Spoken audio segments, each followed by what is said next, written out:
البروستاتا دي يا جماعة عبارة عن ايه؟ عبارة عن غدة صغيرة بتكون في الجهاز التناسلي الذكري.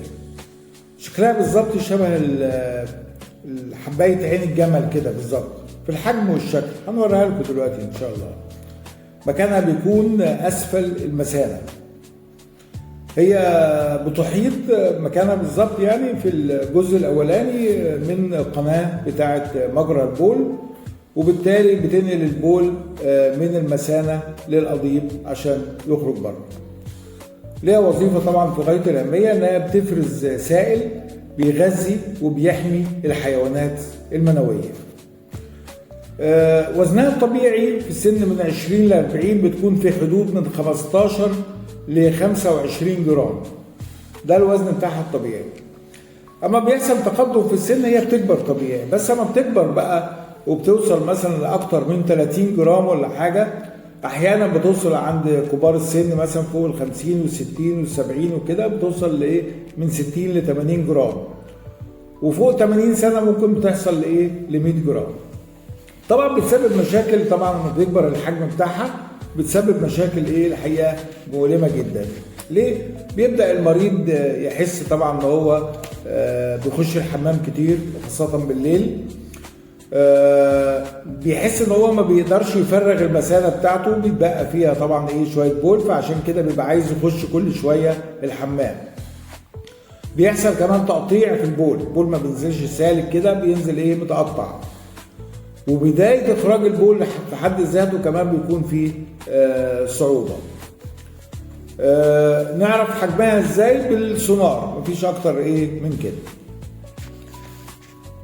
بتاعت عنق المثانة والبروستاتا تشتغل على العضلات دي، بتخليهم ايه يستريحوا. اما يستريحوا العضلات بتاعت عنق المثانة والبروستاتا هيبدأ البول يخرج اسهل، هتبدأ الاعراض تقل اللي هو يكون بيحس بيها يعني المريض. النوم بتاعه بتاع بالليل طبعا هيتحسن جامد، مش هيبدأ يقوم بالليل كل شوية عشان يدخل الحمام، وهيحس براحة طبعا عموما ايه اكتر.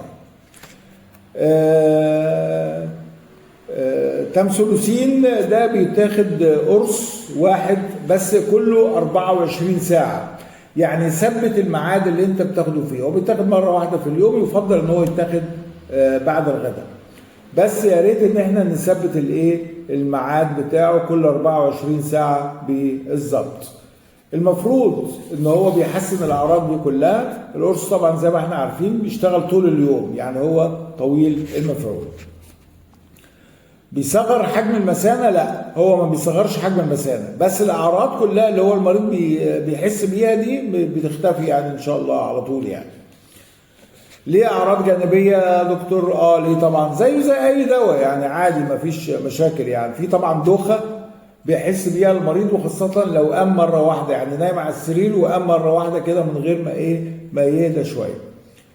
احيانا بيحس بصداع، احيانا بيحصل ضعف في القصف، بس عادي يعني كل الناس بتتحمله وبتتفاهم معاه كويس. يعني آمن جدا لمرضى الضغط، آمن جدا لمرضى الضغط، بس طبعا يفضل ان انت ما تاخدوش مع نفسك، يفضل تحت اشراف طبي.